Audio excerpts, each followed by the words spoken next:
Hey guys, कैसे हो आप लोग। मैं आपका नीलेश भैया बहुत बहुत स्वागत करता हूं इस यूट्यूब चैनल पे। दोस्तों, आज की इस वीडियो में हम लोग पढ़ेंगे आचार्य रामचंद्र शुक्ल जी का जीवन परिचय। जी हमें दोस्त, आचार्य रामचंद्र शुक्ल जी का जीवन परिचय हर साल बोर्ड एग्जाम में आता है। आप अपना किसी भी ईयर का प्रीवियस ईयर क्वेश्चन पेपर उठाकर देख लीजिए, हर साल इनका जीवन परिचय आता है। और मैं बता दूं कि पिछले साल से जो जीवन परिचय है ना, 5 मार्क का रहा है। जी हमें दोस्त 5 नंबर आपको मिलेगा जीवन परिचय लिखने का। तो आप अपनी इस साल की बोर्ड एग्जाम में जीवन परिचय कैसे लिखेंगे कि आपका एक भी नंबर ना कटे। जी हमें दोस्त, अब पीछे की बात, जीवन परिचय आपको नहीं लिखना है, कुछ अलग तरीके से लिखना है। बोर्ड ने इसके लिए पिछले साल निर्देश भी जारी किया था। कैसे लिखना है पूरा का पूरा मैं इस वीडियो में आपको बताने वाला हूं।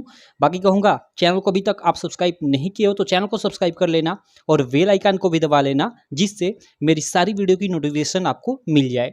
देखो, इस वीडियो से आपको 5 नंबर बिल्कुल क्लियर हो जाएगा, कोई दिक्कत नहीं होगी। देखो, आपका प्रश्न संख्या 6 का क और ख के अंतर्गत ये जीवन परिचय से रिलेटेड प्रश्न पूछता है।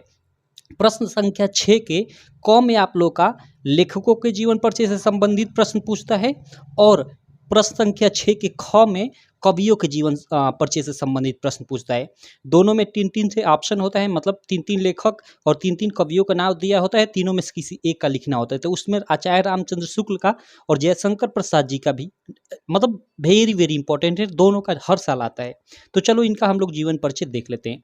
देखो, सबसे पहले आपको इस तरह से एक शॉर्ट टर्म में यहाँ पे आपको इनका सारा चीज़ यहाँ पे एक बॉक्स टाइप का बनाकर डिफाइन कर देना है कि इनका जन्म कब हुआ था, इनका जन्म स्थान कहाँ था, कहाँ था, इनके पिता का नाम क्या था, अगर माता का नाम है तो माता का नाम क्या था, इनकी मृत्यु कहाँ हुई थी, और आगे और भी इसमें ऐड करना चाहते हो तो इनकी भाषा शैली भी ऐड कर सकते हो। बाकी मूल चीज़ें, जन्म स्थान, पिता का नाम, उसके बाद माता का नाम, अगर ऐड करना चाहो तो कर सकते हो, नहीं भी कर सकते हो माता का नाम, उसके बाद मृत्यु। यानी ये जो 4 चीज़ें मैंने लिखी है, ऐसे बॉक्स बनाकर आपको यहाँ पे लिख देना है। किसी भी लेखक या कवि का जीवन परिचय आप लोग लिख रहे हो तो, नहीं तो आपको 1 मार्क काट लिया जाएगा। जी हमें दोस्त, आपका 1 मार्क काट लिया जाएगा। क्लियर। तो चलो, आपका देखो जीवन परिचय लिखने का आपको 3 मार्क मिलेगा और उनकी एक प्रमुख रचना लिखने का 2 मार्क, यानी आपको 5 मार्क इस प्रकार मिलेगा। तो ये बॉक्स नहीं बनाते हो तो 3 में से आपका 1 नंबर काट लिया जाएगा और जीवन परिचय केवल लिखोगे तो 2 नंबर आपको मिलेगा। क्लियर। तो चलो, आपको एकदम ऐसा ही लिखना है जैसे मैंने लिखा है। तो यहाँ पे सबसे पहले देख लेते हैं आचार्य रामचंद्र शुक्ल जी का यहाँ पे जन्म कब हुआ था। तो 4 अक्टूबर 1884 ईस्वी में। ठीक है, यहाँ पे 4 अक्टूबर मैंने लिखा है। आप ये मतलब दिन न भी लिखो तो काम चल जाएगा, सीधे 1884 ईस्वी भी लिख सकते हो। ठीक। उसके बाद जन्म स्थान, इनका जन्म भाई अगोना के बस्ती जिले में हुआ था, जो उत्तर प्रदेश में है। तो आप अगोना कोस्ट में कर देना बस्ती, यानी बस्ती के अगोना में हुआ था। और कहाँ यह स्थित है, तो उत्तर प्रदेश में स्थित है। अब पिता का नाम यहाँ पे लिख देना पंडित चंद्रवली शुक्ल। उसके बाद इनकी मृत्यु कब हुई थी, तो 2 फरवरी 1941।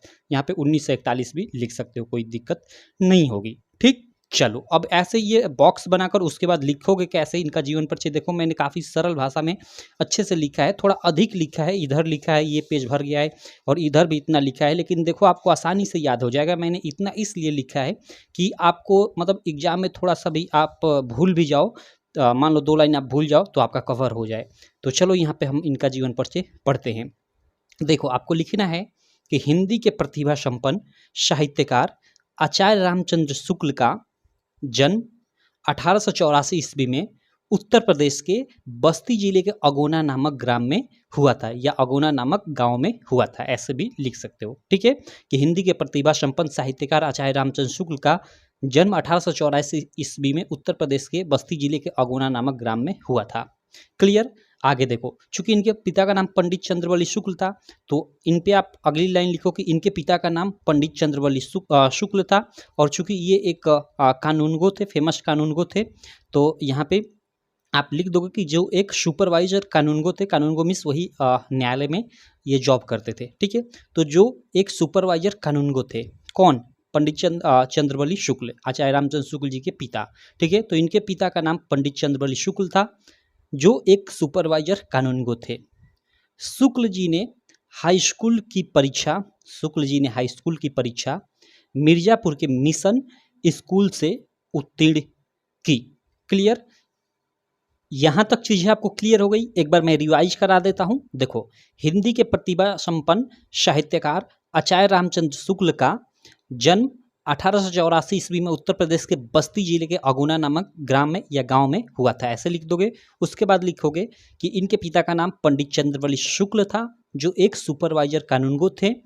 शुक्ल जी ने, आगे लिखोगे कि शुक्ल जी ने हाई स्कूल की परीक्षा मिर्जापुर के मिशन स्कूल से उत्तीर्ण की। ठीक है, मिर्जापुर के मिशन स्कूल से उत्तीर्ण की।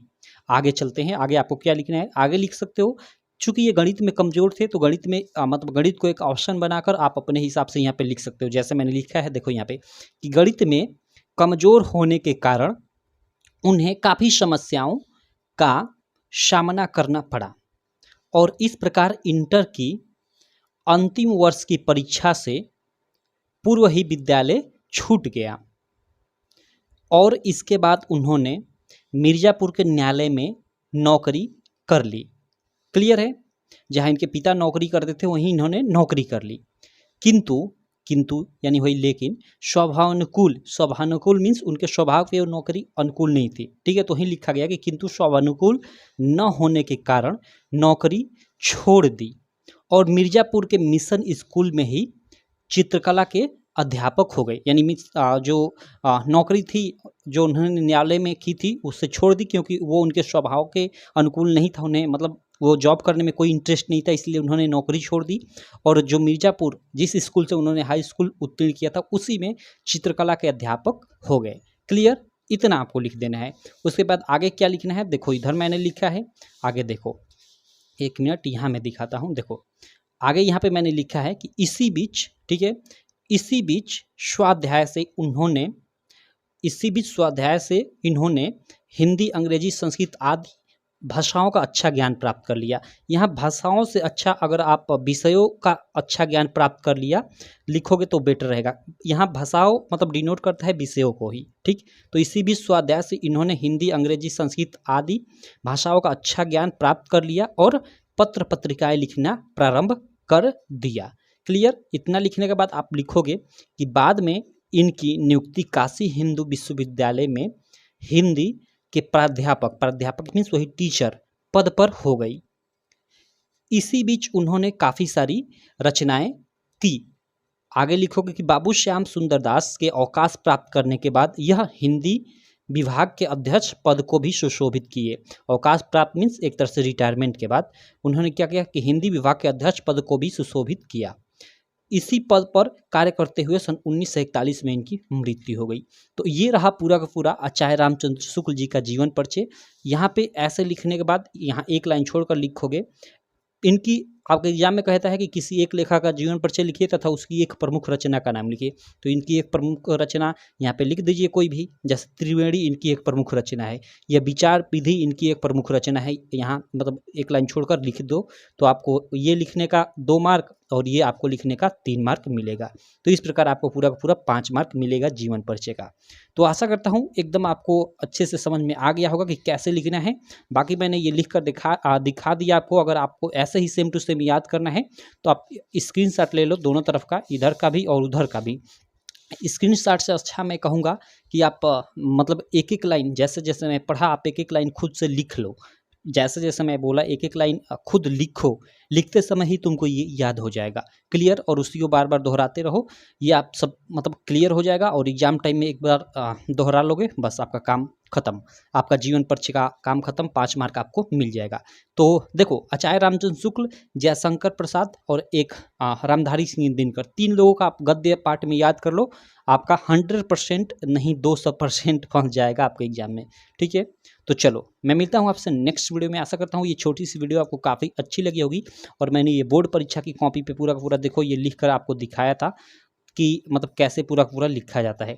ठीक है, तो चलो मैं मिलता हूँ आपसे नेक्स्ट वीडियो में, तब तक के लिए थैंक यू।